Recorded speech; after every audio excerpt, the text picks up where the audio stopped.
Toda alegria, todo crescimento é um presente de Deus. Toda esperança, todo amor e movimento também é presente de Deus. Há um ser maior a nos religar,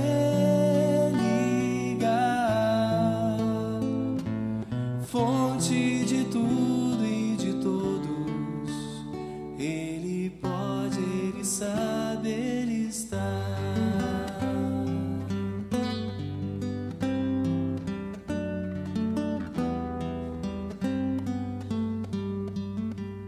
Todas as tristezas, todo sofrimento é um presente de Deus. Todas as doenças, todo choro de lamento também é presente de Deus. Há em cada um sempre um grão de fé que nos ajuda a seguir, pois Deus é justo, Ele é bom, Ele é.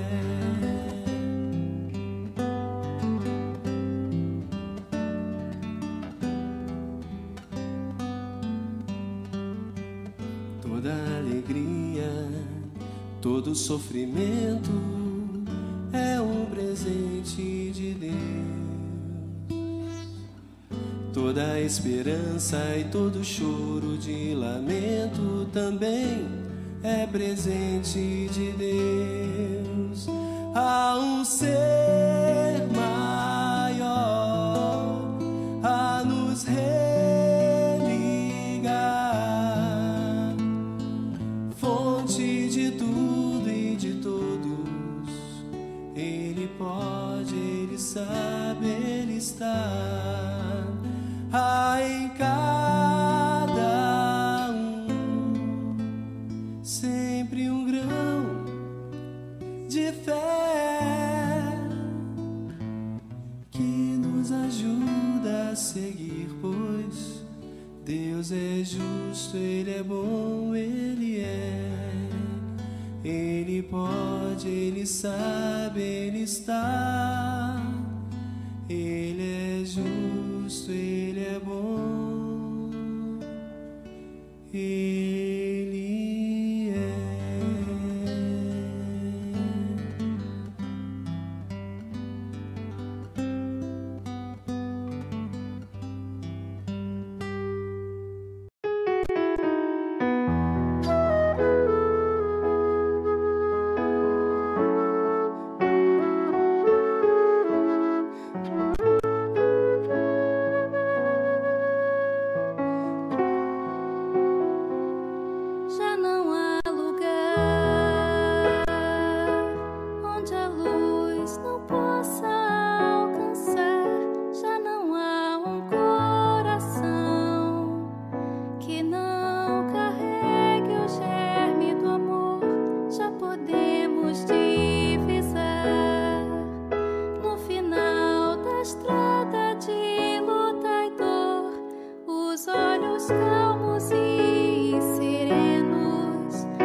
e são chegados os tempos, não temos tempo a perder. Já foi lançada a semente e há tanta coisa a se fazer, acolher corações. Amar é nosso papel, unificar as nações, erguer os olhos pro céu.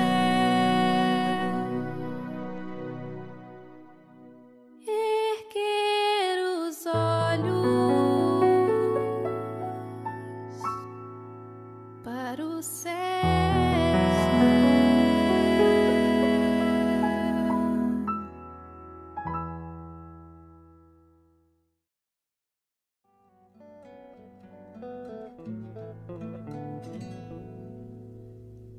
Então ele veio e disse: já é hora de seguir, e indicou o caminho tortuoso, mostrou as pedras e os espinhos,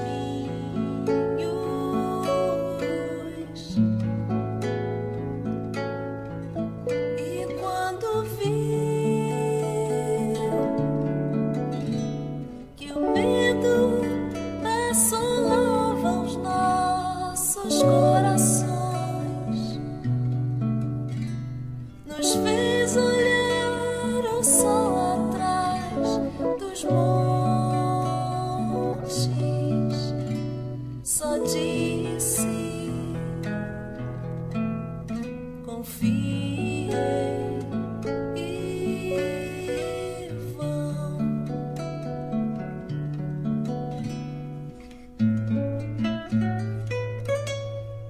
Então viemos,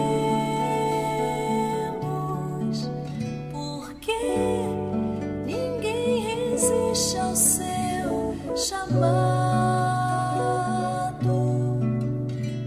Voltamos à terra-mãe que nos abriga por seu amor. Haveremos de amar.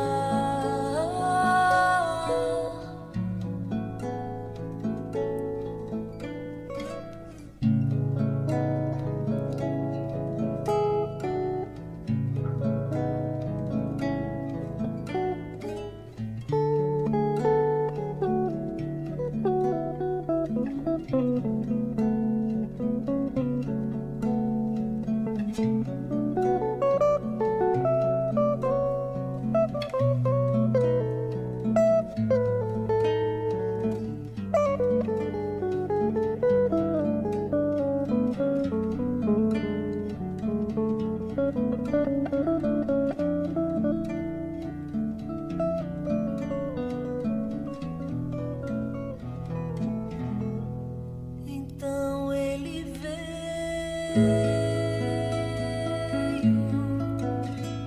e disse: já é hora de seguir, e indicou o caminho tortuoso, mostrou as pedras e os espinhos,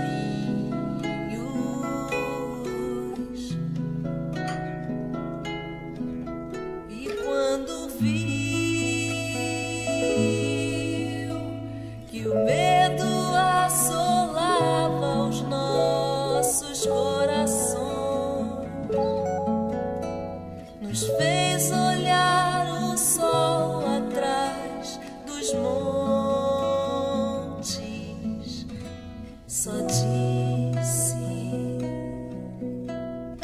confie e vão.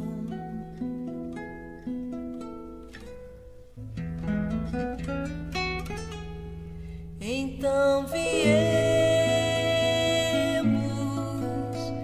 porque ninguém resiste ao seu chamado. Voltamos à terra mãe que nos abriga por seu amor. Haveremos de amar,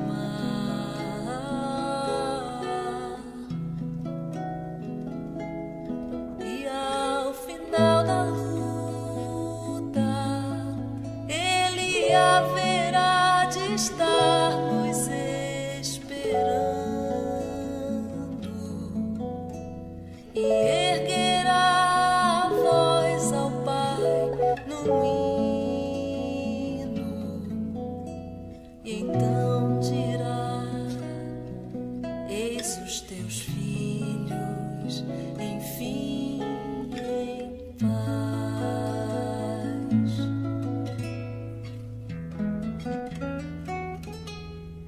Então viemos, porque ninguém resiste ao seu chamado, porque ninguém resiste ao seu chamado.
Bom dia a todos.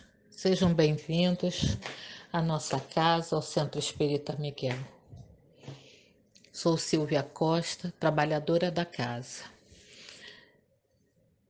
Vamos nos sintonizando com a espiritualidade de luz,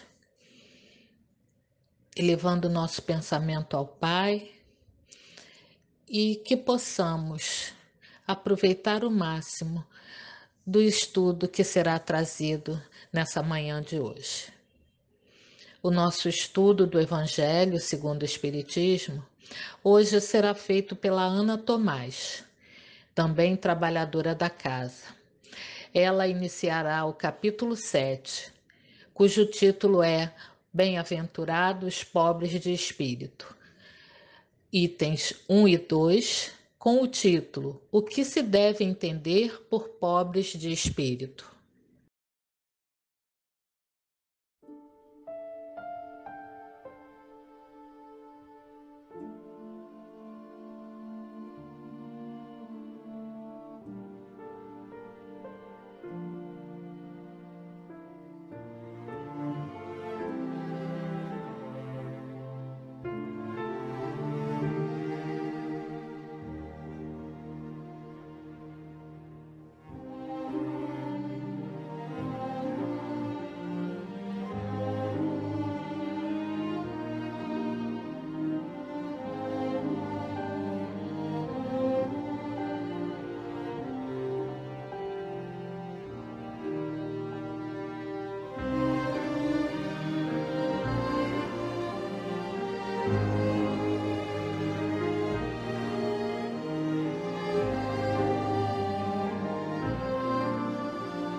do livro Caminho, Verdade e Vida, pelo Espírito de Emmanuel, por Francisco Cândido Xavier, capítulo 31, Coisas Mínimas. Pois, se nem ainda podeis fazer as coisas mínimas, por que estáis ansiosos pelas outras? Jesus. Lucas, capítulo 12, versículo 26. Pouca gente conhece a importância da boa execução das coisas mínimas. Há homens que, com falsa superioridade, zombam das tarefas humildes, como se não fossem imprescindíveis ao êxito dos trabalhos de maior envergadura. Um sábio não pode esquecer-se de que um dia necessitou aprender com as letras simples do alfabeto. Além disso, nenhuma obra é perfeita se as particularidades não foram devidamente consideradas e compreendidas. De modo geral, o homem está sempre fascinado pelas situações de grande evidência, pelos destinos dramáticos e empolgantes. Destacar-se, entretanto, exige muitos cuidados.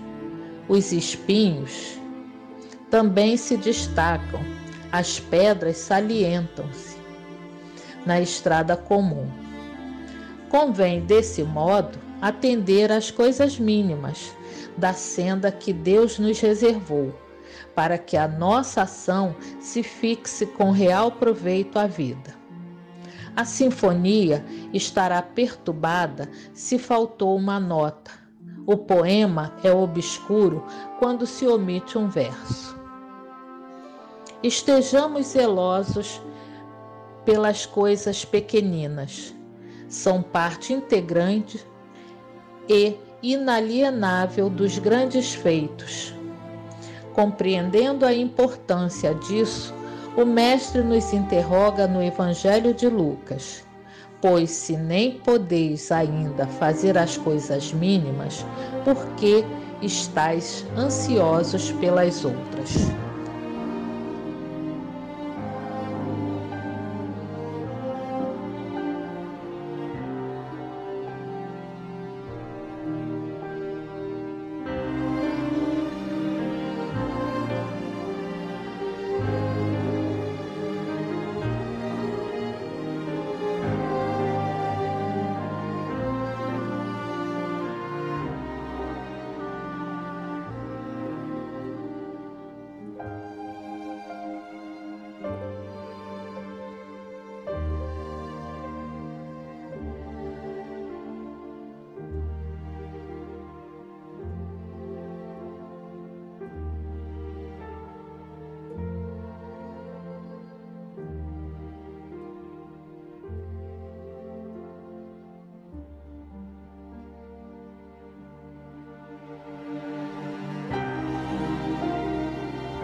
Bom dia a todos. Vamos unir os nossos pensamentos nesse momento para orarmos em comunhão de ideais, em comunhão de pensamentos e sentimentos positivos para o início da nossa reunião.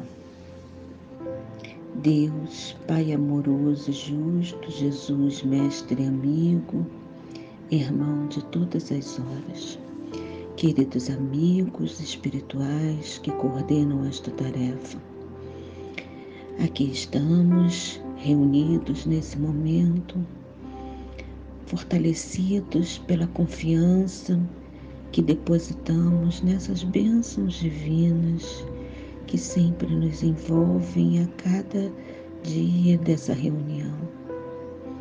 Pedimos, Senhor, que nessa manhã possamos estar todos reunidos em Teu nome, vibrando para que esses benefícios que serão trazidos a nós, que estamos nesse momento vinculados a esta reunião, possam também ser irradiados para todos os irmãos que se encontram em aflição.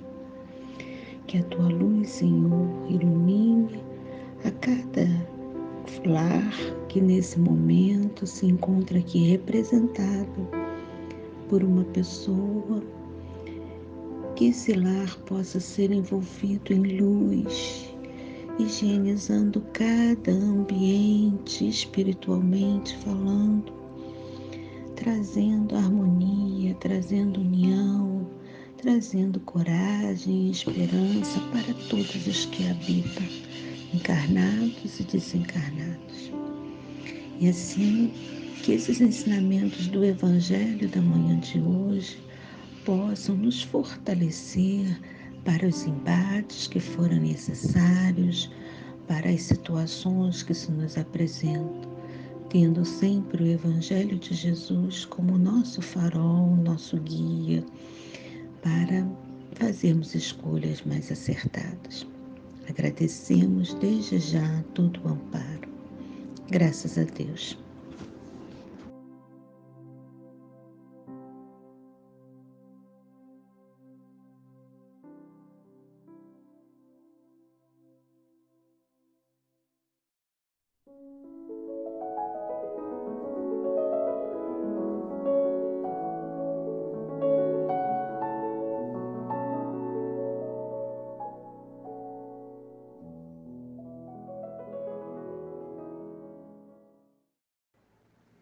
Bom dia a todos. Que a paz de Deus esteja com todos nós nesta manhã de hoje. E que Jesus e os bons espíritos possam nos sustentar nesse momento. Nós estamos estudando o Evangelho do capítulo 7, Bem-aventurados os pobres de espírito. Estamos nos itens 1 e 2. Antes de entrar propriamente nesse evangelho, vamos relembrar, lá no Novo Testamento, quando Jesus deu este ensinamento aos seus discípulos que o acompanhavam, ele subiu a um monte e começou a dar o ensinamento, de modo que todos alcançassem o que ele falava. Ele dizia que o reino do céu, a suprema perfeição moral, só poderia ser alcançada pelo esforço do trabalho, pelo esforço do amor e pelo esforço da caridade. Assim, no que seja de ordem física e material, como no que pertença na ordem moral e intelectual. Algumas de suas palavras, porém, não têm sido bem compreendidas até nos dias de hoje. Naquele momento, Jesus falou sobre as bem-aventuranças, que ao todo são 9, que ficaram conhecidas como Sermão do Monte. E a primeira delas é que vamos estudar hoje, e forma todo o capítulo 7 desse Evangelho segundo o Espiritismo. Bem-aventurados os pobres de espírito. É o item 1 desse capítulo. Bem-aventurados os pobres de espírito, porque o reino dos céus é deles. Está em Mateus, no capítulo 5, no item 3. Quando Jesus fala, bem-aventurados os pobres de espírito, porque deles é o reino dos céus, muitos de nós perguntam, quem são os pobres de espírito? São os que não têm orgulho, são os humildes, são os que não se envaidecem pelo saber e nem pelo que têm. A modéstia é o seu distintivo, porque os verdadeiros sábios são aqueles que têm ideias de quanto não sabem. São aqueles que, aspirando à perfeição e comparando o pequenino grau de adiantamento a que chegaram com o ideal a ser atingido, reconhecem o quanto ainda são carentes de progresso espiritual. Os pobres de espírito não são os fracos de inteligência, mas os humildes. Por isso, a humildade é considerada requisito indispensável por alcançar o reino dos céus. As pessoas humildes são simples no falar, são sinceras e francas no agir, não fazem ostentação do saber e nem de santidade. Vamos ver agora o item 2. A incredulidade se diverte com este ensinamento moral. Bem-aventurados os pobres de espírito, assim como muitas outras coisas que não compreende.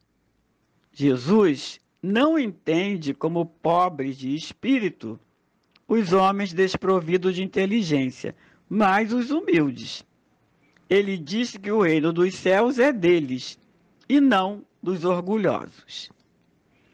Os homens cultos e inteligentes, segundo o mundo, geralmente fazem uma avaliação tão elevada de si mesmos e de sua superioridade que olham as coisas divinas como indignas da sua atenção, concentrados apenas em sua pessoa. Não podem elevar-se até Deus. Essa propensão a se acreditarem acima de tudo, muitas vezes leva-os a negar o que, estando acima deles, poderia rebaixá-los e a negar até mesmo a divindade. Se concordam em admiti-la, contestam um dos seus mais belos atributos, sua ação providencial sobre as coisas deste mundo, convencidos de que, sozinhos, são suficientes para governá-lo bem.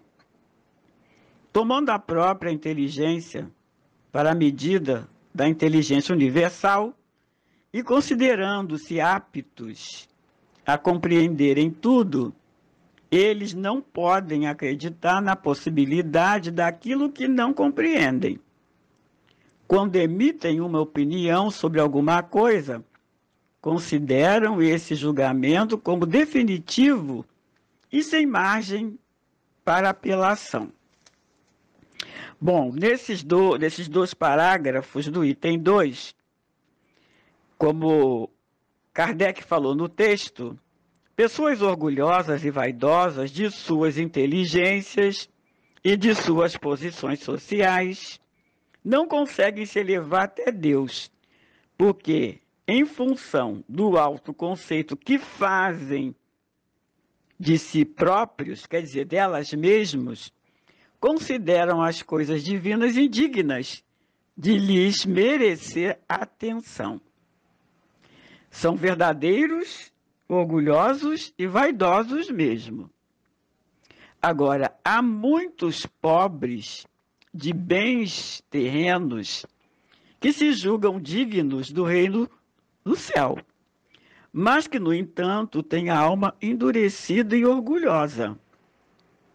Repudiam Jesus e se fecham no reduto de uma fé que obscurece seus entendimentos e os afasta da verdade.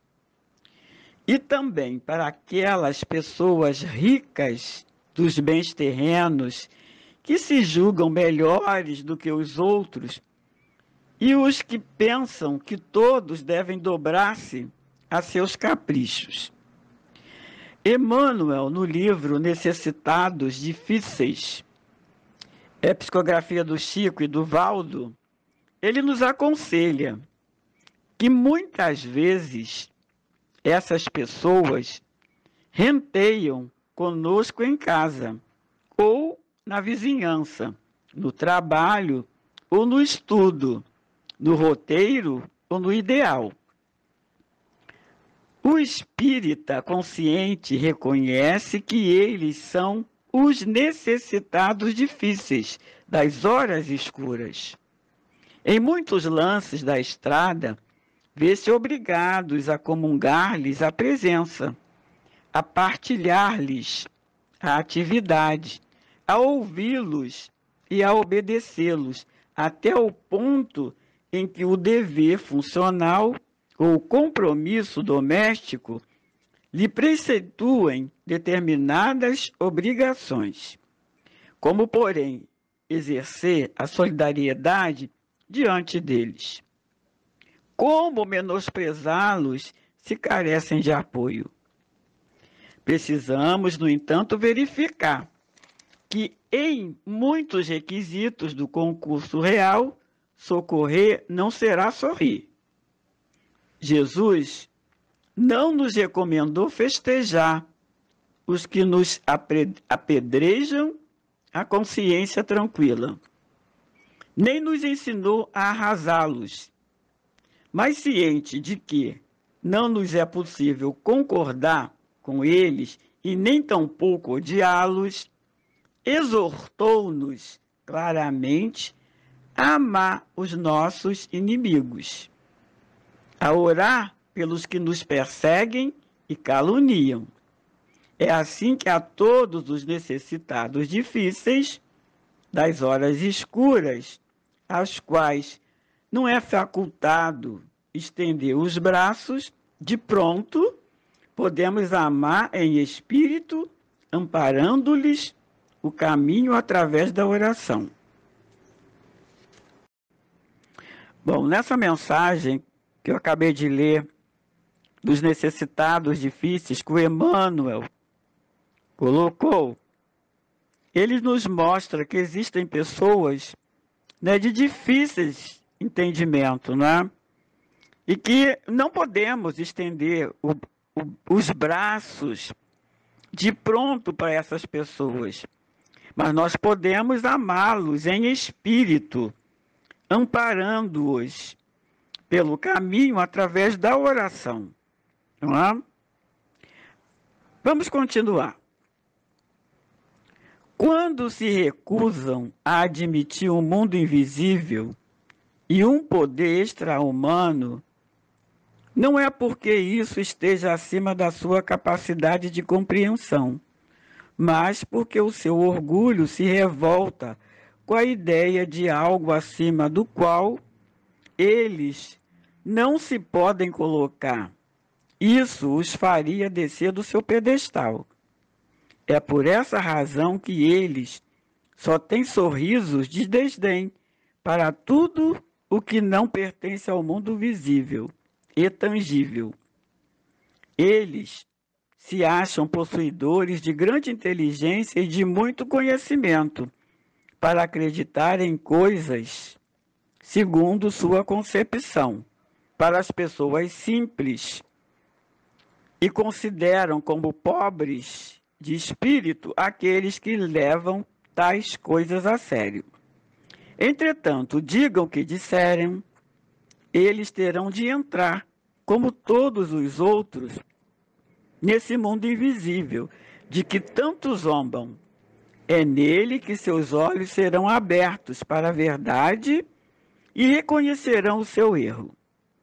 Deus, porém, que é justo, não pode receber da mesma maneira aquele que desconheceu o seu poder e aquele que humildemente submeteu às suas leis, nem dá aos dois um tratamento igual. Ao afirmar que o reino dos céus pertence aos simples, Jesus quis dizer que sem a simplicidade do coração e a humildade de espírito, ninguém será admitido nesse reino. Entre o ignorante que possui essas qualidades e o sábio que acredita mais em si do que em Deus, o ignorante será preferido. Em todas as circunstâncias, ele coloca a humildade entre as virtudes que nos aproxima de Deus e o orgulho entre os vícios que dele nos distanciam. E isso por uma razão muito natural, é que a humildade é um ato de submissão a Deus, enquanto que o orgulho é uma revolta contra ele. Portanto, para a felicidade futura do homem, é preferível ser pobre de espírito, no sentido que o mundo lhe dá, e rico em qualidades morais. Bom, nesses dois parágrafos, né, o homem de saber se recusa a admitir um mundo invisível, porque o seu orgulho não o deixa reconhecer a existência de algo que esteja acima do seu entendimento, né? E no mundo invisível, aliás, é no mundo invisível que os olhos deles se lhe abrirão e eles reconhecerão o erro em que caíram. Enfim, os pobres de espírito das bem-aventuranças são os que confiaram e confiam no Senhor, jamais em si mesmos. São os que reconhecem do dever tudo a Deus. Sabem que tudo provém de Deus, não é? Também reconhecem que nada possuem, mesmo quando ricos de bens terrenos. Despido do orgulho, eles são como os pobres despojados das propriedades mundanas. Podem caminhar livremente, pois não temem os ladrões, nem os golpes do destino. Primeiro, porque o ladrão não teria nada para levar, não é? Se eles aparecem despidos de tudo material, então não devem temer nada, não é? Apresentam-se sempre nus diante do Criador. Isto é, sem se julgarem donos de coisa alguma, com a certeza de que devem tudo à infinita bondade do Pai Celestial. A humildade aplana o caminho a percorrer, afastando os obstáculos que o orgulho, o egoísmo fazem surgir de todos os lados. Por isso diz o Cristo a todos os homens: ó bem-amados, tende o coração simples e o espírito humilde. A humildade, que é o princípio e a fonte de todas as venturas e de todos os progressos, abre aos filhos de Deus o caminho que os leva à luz das moradas felizes, ao passo que o orgulho conduz às trevas e a expiação ao exílio em mundos inferiores. E para encerrar esse estudo, eu vou ler uma mensagem do livro Pão Nosso, também do Emmanuel, né, e psicografia do Chico, que ele fala assim: bem-aventuranças. Bem-aventurados sereis quando os homens vos aborrecerem, e quando vos separarem, vos injuriarem e rejeitarem o vosso nome como mal, por causa do Filho do Homem. Foi Jesus quem disse isso. Está no Evangelho de Lucas, no capítulo 6, no versículo 22. O problema das bem-aventuranças exige sérias reflexões antes de interpretado por questão líquida nos bastidores do conhecimento. Confere Jesus a credencial de bem-aventurados aos seguidores que lhe partilham as aflições e trabalhos. Todavia, cabe-nos salientar que o Mestre categoriza sacrifícios e sofrimentos à conta de bênçãos educativas e redentoras. Surge então o imperativo de saber e aceitá-los. Esse ou aquele homem serão bem-aventurados por haverem edificado bem na pobreza material, por encontrarem alegria e simplicidade e na paz, por saberem guardar no coração longa e divina esperança. Mas e a adesão sincera às sagradas obrigações do título? O Mestre, na supervisão que lhe assinala os ensinamentos, reporta-se às bem-aventuranças eternas. Entretanto, são raros os que se aproximam delas, com a perfeita compreensão de quem se avizinha de tesouros imensos. A maioria dos menos favorecidos no plano terrestre, se visitados pela dor, preferem a lamentação e o desespero. Se convidados ao testemunho de renúncia, resvalam para a exigência descabida. E quase sempre, ao invés de trabalharem pacificamente, lançam-se às aventuras indignas de quantos se perdem na desmensurada ambição. Ofereceu Jesus muitas bem-aventuranças. Raros, porém, desejam-nas.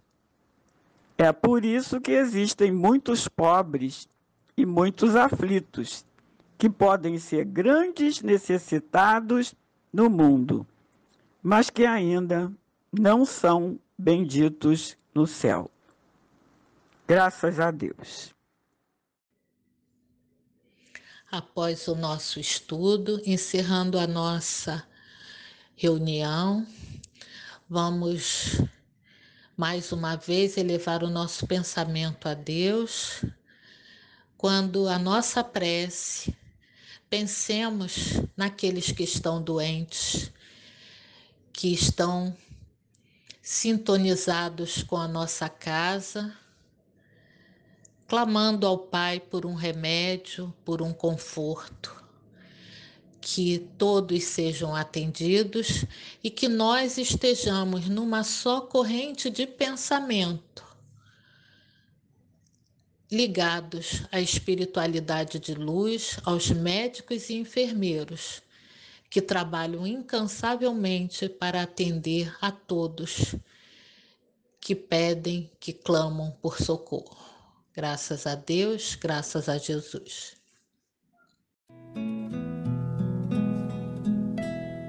Quanta luz nesse ambiente, descendo sobre nós, vibrando em nossa mente. Quanta luz, quando assim em prece, como a alma cresce aos olhos de Jesus. Quanta luz, pois em oração a voz do Mestre fala ao nosso coração. Quanta luz descendo sobre nós. Quanta luz, quanta luz.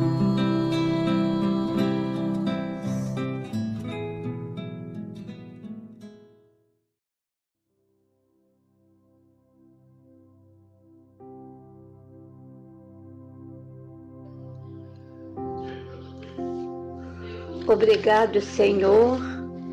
Obrigado, Jesus. Obrigada, Maria. e a falange do Santo Espírita Miguel, de amor e paz, que sempre nos orienta a seguir os ensinamentos do Evangelho com suas vibrações de luz e amor. Pai, que a tua luz de amor infinito possa auxiliar nossos irmãos que estão sofrendo através da pandemia, que se faz presente nos países que formam o nosso planeta Terra. Que os nossos irmãos médicos e enfermeiros da Terra possam ser orientados pelos médicos da espiritualidade. Iluminai, Senhor, aos nossos irmãos que, se apegando demais às coisas materiais, com seu orgulho e egoísmo, se afastam dos teus ensinamentos de fé, amor, gratidão, caridade, etc. Despertai, Senhor, aos irmãos que estão na escuridão, afastando do seu grande amor, de teus ensinamentos e da felicidade. Gratidão, Pai. Gratidão, Jesus. Gratidão, Maria.